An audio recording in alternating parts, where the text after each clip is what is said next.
Whether you're concerned about fluctuating gas prices, reliance on foreign oil, or just cleaning up the air you breathe, you may be happy to hear that alternative energy sources are becoming more and more visible in our daily lives.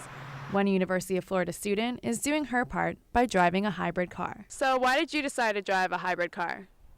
Well, every day people are discussing environmental issues and how we need to make a more conscious effort in doing something better for the world and for us. And I hear them still talking about how they own cars that get less than 10 miles to the gallon. And I just feel like I'm making a more conscious effort in the right direction by saying that I have a car that gets more than 40 miles to the gallon. A few UF professors are also doing their part. Dr. Lonnie Ingram met with President Bush to discuss alternative fuels. You develop new technologies that will enable you to make ethanol from wood chips or stalk grass or agricultural waste. And that's what we're here to talk about. Is it possible? And if it is possible, how close are we to achieving the technological breakthroughs that I believe are possible? Ethanol is an alternative energy that is made from corn products or sugar resources. Using these resources can be harmful, though, because they have commercial and agricultural uses. The revolutionary research here at UF is based on the use of an E. coli strand that is more efficient than yeast in breaking down carbohydrates used in making ethanol.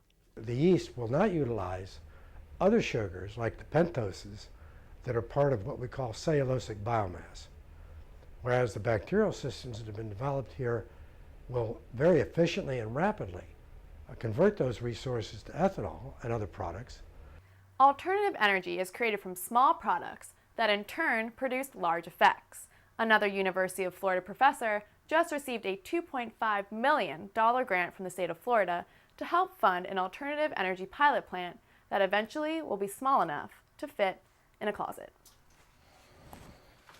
The plant will provide energy for refrigeration, air conditioning, and heating, and will be run solely on alternative fuels. What this would allow us to do is utilize energy supply that is ordinarily wasted. We usually allow forest products, for example, to compost, and that's good for the forest, but if a portion of that were used to supply fuels, then that's that much less oil that we need to consume. By the year 2010, our nation's energy plan is to produce and consume 12 billion gallons of ethanol.